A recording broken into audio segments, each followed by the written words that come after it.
Catastrophe on the Gulf Coast. The Florida Panhandle dealing with devastation from Hurricane Michael, which made landfall as a strong Cat 4 storm.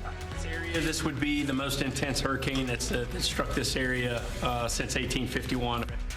And it's not over yet. Heavy rains continue moving across the Panhandle, causing major storm surge and flooding. We're tracking the impact of this monster hurricane here in Central Florida. Western News at 6 starts right now. Local, live, late-breaking. West 2 News starts now.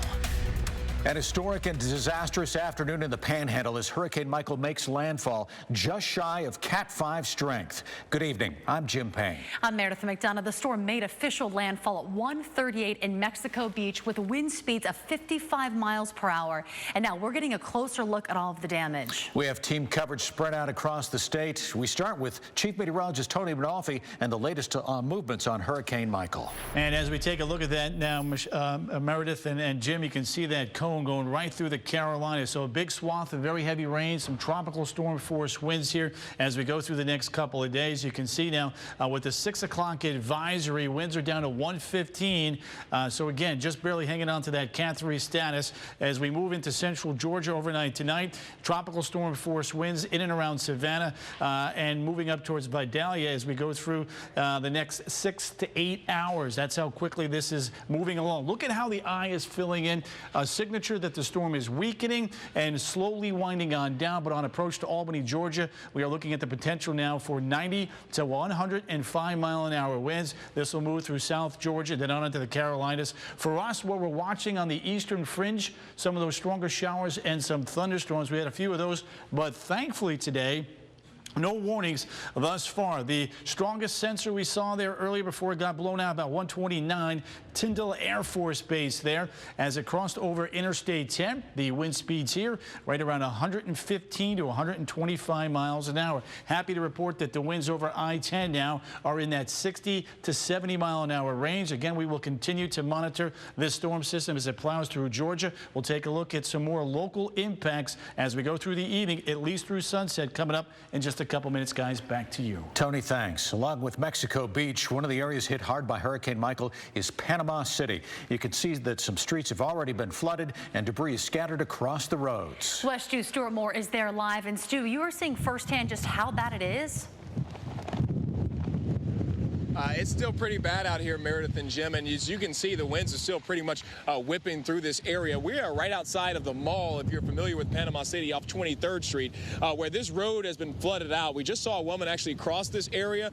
It went up to about her knee as far as the water is concerned, but as you can see on both sides of the roadway, power lines are now down in that flood zone. Again, it's about knee deep in this area. Trees are down all up and down this road as well. Power has been out to this region since right before the storm came ashore. Amazingly, people were surprised at the fact that the power was still on for so long, but as soon as those strongest of the winds started to come through, things completely changed for the difference here. And you can see some of this area is boarded up, was protected here. This Red Lobster restaurant, one of those places that was protected, but extensive roof damage to almost every structure in this town. This is one of the limited areas that does have some flash floods that's still happening. We did get some flash flood warnings just a short while ago. They say it's going to take weeks, if not months, to clean this area completely up. We haven't seen any power crews out yet. Have seen some cops, though, making sure that people are okay, at least in our area. Jim and Meredith, back to you in the studio. All right, Stuart, thanks so much. Even though Hurricane Michael did not make a direct hit on Central Florida,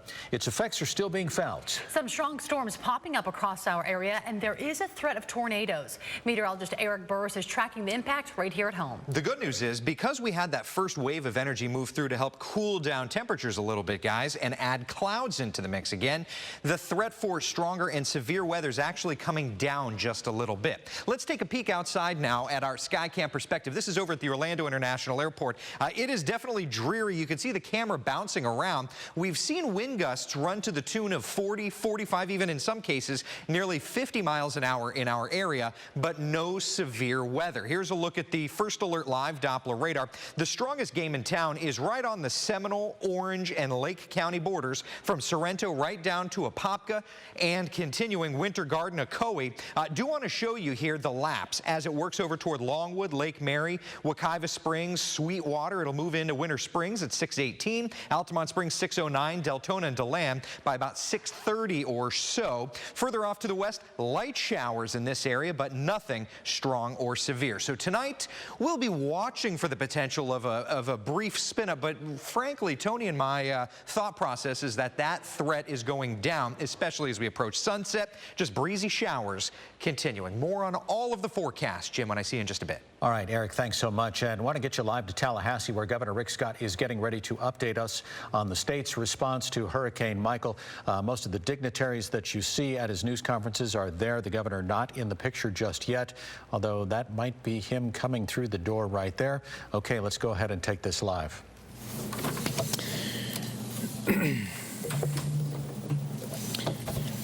Good evening.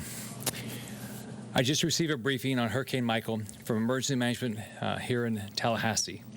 This afternoon, Hurricane Michael made landfall near Mexico Beach in Bay County as a monstrous Category 4 storm with winds of 155 miles per hour.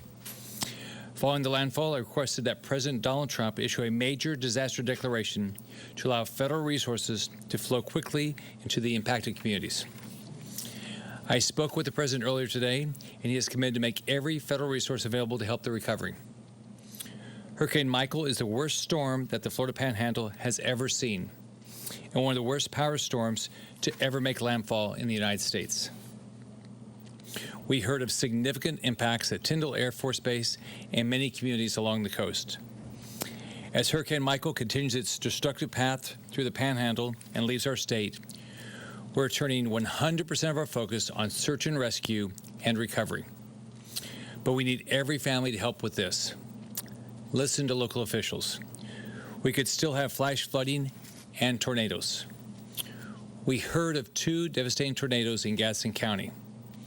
The weather is still extremely dangerous. Do not take a risk. Be safe. We also need people to be very safe with generators. Do not put a running generator in your home. It is not safe. Do not get out on the roads until you're told it is safe. We need the roads to be open for first responders and search and rescue to do their jobs and save lives. If it is not safe to leave your house, don't leave it. If you and your family made it through the storm safely, the worst thing you can do now is to act foolishly and put yourself and your family in danger, or keep law enforcement and rescue workers from saving lives. Our law enforcement and first responders are heroes and are leaving their families to help others. We cannot thank them enough. As I said earlier today, we are deploying a massive wave of response. We will be sending help from air, land, and sea. This includes thousands of responders for power restoration, medical search and rescue, law enforcement, food and water distribution, and every other critical resource. I was briefed by the U.S. Coast Guard today, and they are pre-positioned in Tampa and Mobile with critical assets and resources. Along with our thousands of rescue workers, local law enforcement has nearly 1,800 personnel ready to deploy. Right now, utilities are reporting more than 192,000 homes and businesses without power. We'll have updated numbers out to you throughout the night. So let's all stay safe, stay alert to weather updates, and watch this storm closely through the night. The entire nation and world have watched as this monstrous storm has devastated our Gulf Coast and Panhandle. The love and support we've received from so many has been overwhelming, and we are greatly appreciative of all the resources and prayers that have been offered. On behalf of the Gulf Coast and the great state of Florida, I want to thank the nation for your prayers. Following the storm, we must all come together and work together.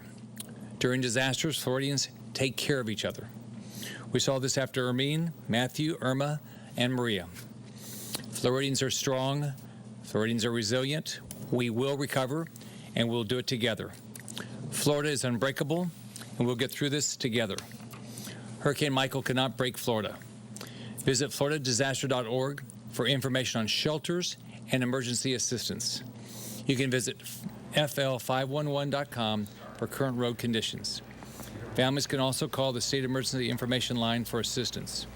Governor Rick Scott talking about the worst storm that the Panhandle has ever seen, but also talking about pre-positioning supplies and getting help into the affected areas. We know that in Jackson County, we talked to the emergency operations director there, and he said they were going to have to carve their way out of the EOC just to get a look at the damage. They know that it's widespread, and it's probably the same story all across the Panhandle. Yeah, and the governor mentioning the coastal communities that we already knew about, but also Tyndall Air Force Base, he said, was pretty beat up after the storm.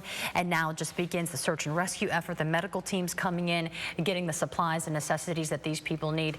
Not mentioning any cases of fatalities. None of those numbers have come out yet. As soon as any of that new information comes out, we'll have it for you. All right, we are now getting a closer look at some of the damage left behind from Hurricane Michael.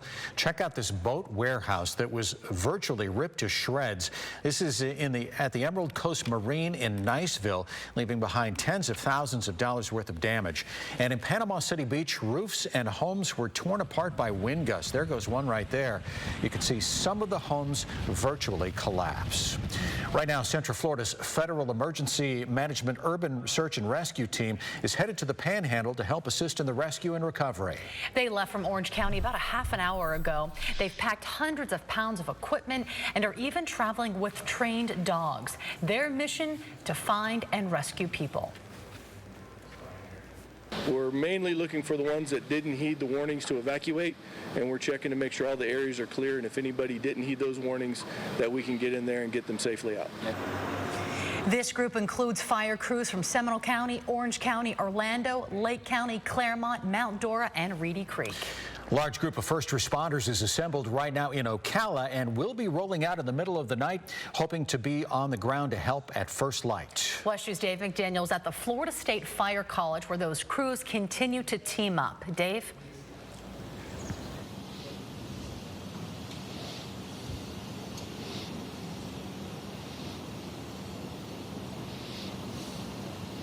Well, it's clearly a situation where we're going to need first responders from all corners of the state and actually some of our friends in neighboring states. But 200 first responders are here at the Florida State Fire College. They have assembled, and they are going to be rolling out of here within hours. At midnight, the search and rescue teams from South Florida that have assembled here will be rolling out, as well as 2 ambulance strike teams from Central Florida. Central Florida ambulance teams that are made up of 9 different fire departments. They're going to be going out there as well. A lot of these people have just returned from helping out in Hurricane Florence in the Carolinas, and they know what they're up against, but they also know you can never predict exactly what they're going to find. It's an unprecedented hurricane. We have no idea what to expect. We've been through some of this before, but not of this magnitude.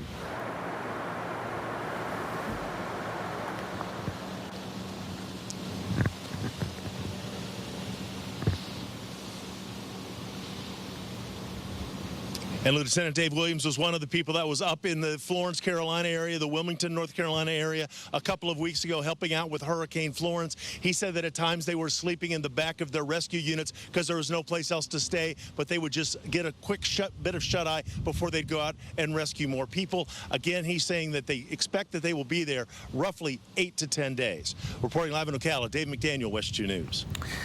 Although it hit on the opposite end of the state, effects from Hurricane Michael are being felt right here at home. We have a warning for surfers and beachgoers along the Atlantic coast and why it could keep you out of the water. And NBC Nightly News with Lester Holt continues Hurricane Michael coverage at 6:30. He is live in Panama City. And we'll follow that with a special Hurricane Michael newscast that's at 7 o'clock right here on West 2. We're getting a look at our first rescue from Hurricane Michael. Emergency crews in Okaloosa County rescued a man after his boat capsized and washed ashore. Crews say the high wind gusts and rough waves caused the boat to overturn. There is no word on that man's condition. Hurricane Michael's impact can be felt along the Central Florida Atlantic coast with wind and big surf kicking up. Although very few swimmers were in the water, lifeguards still had work to do keeping them safe. Beach safety officers spent the day warning visitors that the waters are not safe beyond a certain point. Well, it was knocking us down, moving us quite a ways. So you didn't go very deep, I see. No, we didn't go very deep at all. No, it was about knee level, and that was more than enough. Beach officials say that one person suffered a leg injury while swimming. Meanwhile, Daytona International Speedway is being used as a staging area for crews that will be vital to recovery in the Panhandle. During the storm, waters rose along Crystal River in Citrus County. West 2's Bob Hazen is there, and Bob, they were really prepared. Yeah, that's right. Right now, we're pretty much at high tide, so hopefully after this is when the water will start going back down, but it is definitely very high. This is the Crystal River itself behind me, and the water has now gone over the side of this boardwalk here. We've been watching this throughout the afternoon as the water just kept on rising, but it's over that walkway right now. And if you look over here to my right, you can see just how high the water is in these people's yards as well. This is a yard, or at least it should be normally, but right now it's completely covered in a couple of feet of water, and you can see the folks there hanging out on their deck. Right now it's surrounded by all of this water. Again, this has been the storm surge kicked up by Michael. Even though we're so far away from where the storm made landfall, it does bring with it that storm surge into the river here, and it's causing all of these problems. And I talked to the people at that house right there just a short time ago, and they say, despite the fact that they're surrounded by water and it's probably going into their house at this point, they say this is not as bad as they expected. I was expecting a lot more than it is. We were actually planning on going, but since it slowed down, we hadn't left yet. Now, pretty much everywhere along the river itself, you're seeing this kind of stuff on the boat ramps, water washing up and going into parking lots and so forth. Roads also shut down around Citrus County in here in Crystal River because of this water going onto the roads. We also had a report from the sheriff's office in Citrus County that a car got washed away from a boat ramp and out into the bay. But other than that, no major problems here as far as damage to homes or structures that we've heard about so far. But we're going to stay out here and gather the latest information. Of course, if we find any of that, we'll bring it to you. Reporting live in Citrus County, Bob Hazen, West 2 News. We will have more Hurricane Michael coverage during a West 2 News special airing tonight. That's at 7 o'clock. And you can also get real-time alerts while you're on the go. Just head to WESH.com or download the free West 2 News mobile app. Although it is quickly moving north, the damage from Michael is far from over. Yeah, we have team weather coverage of Hurricane Michael. We'll start with Chief Meteorologist Tony Badolfi. And I tell you what, guys, we take a look at where this storm is. We have a Category 3 in far southwestern Georgia. Amazing. Even though it's winding down, it's still a very powerful storm with a lot of power outages likely in southwest and even south central Georgia. Yeah, the strongest hurricane that part of the country has seen in years. Right. And the reality is it's about to move into places that Florence hit just a few weeks ago. So as they're cleaning up, though, too, as we get into Florence, that's a great point. We're talking about 2, 3, 4, maybe even 5 inches of rain on flooded areas already. Let's begin with the wide perspective. Again, the 6 o'clock advisory. We're getting an update from the Hurricane Center every hour now as we continue to watch the winds around the center of Michael. And as you can see, the pressure's going up and the winds are coming on down. That's what we like to see. We just have to get through the next couple of hours. Look at that rainfall swath right there along the path of Michael over the next few days there. You can see about 3 to 6 inches in portions of central Georgia and about 3 to 6 inches along the North and South Carolina border. Peak wind gusts today thus far. Tyndall Air Force Base 129, Mariana 102, Panama City 101 miles an hour, and the state capital just shy of hurricane force winds. You can see the eye filling on in. On approach to Albany, Georgia. Dublin, Georgia is going to get hit pretty hard, too, as will Savannah. You take a look at the wind gusts from earlier today, 129 at Tyndall Air Force Base, and right over a portion of Interstate 10, we had significant winds, over 120-mile-an-hour winds. That's why we had some issues along Interstate 10. And then now, when you take a look at Albany, Georgia, look at all the flood watches that are up. A lot of heavy rain is expected here in a very short period of time. Winds here in that 70 to 100-mile-an-hour range from Albany back up to the north and the east. Take a look at Tallahassee, much improved from earlier today. So when we take a look at the surge, still watching now. The Gulf of Mexico at Apalachicola, the Gulf of Mexico at Spring Creek, and St. Marks River. Storm surge here anywhere from 7 to as much as 9 feet, causing some major flooding. With more in our local forecast, here's meteorologist Eric Burse. All right, thankfully no storm surge flooding or anything like that here, though we've certainly been seeing some peripheral impacts being rough surf, rip currents at area beaches. But we're also watching another element, which is North Florida seeing the threat for some spin. The right front quadrant, they call it, of the these storm systems could see the potential of tornadic conditions. That's why the Storm Prediction Center has posted a tornado watch for North Florida until 2 o'clock in the morning. That does include Marion and Flagler counties, though frankly the threat for that strong or severe condition seems to be coming down, and by sunset tonight I think we'll be doing okay. First Alert Live Doppler radar showing these heavy downpours working over toward West Volusia County. 30-mile-per-hour winds in there with rainfall totals and rain rates going down just a little bit, about 1 to 2 inches of rain per hour. Through the next few hours time, we do expect to see some of those showers moving through. Temperatures tonight dropping into the mid to upper 70s, a muggy night, and tomorrow, Tony, into the lower 90s, a warm afternoon. Yeah, southwest winds will do that here, won't it? Let's take a look, though, at the extended 7-day forecast, because there are some temperatures there that we are going to fully enjoy. Saturday and Sunday morning temperatures will be in the mid to the upper 60s. Afternoon highs nice and comfortable in the upper 80s. Wesh 2 News at 6 continues in just a moment. Brevard County beaches and waterways are feeling the effects of Hurricane Michael, and probably the largest effect is on the baby sea turtles. Right now, tens of thousands of baby sea turtles are hatching along the beaches, and they must immediately swim out to a seaweed line 20 miles offshore. But with the wind coming in from the southeast running parallel to both the Atlantic shoreline and the Banana and Indian rivers, that's causing a major disruption to their hatching process. They're emerging from the nest, and they're either getting caught up with the seaweed that's already on the beach, or they're getting caught up in the seaweed that's coming in from the ocean.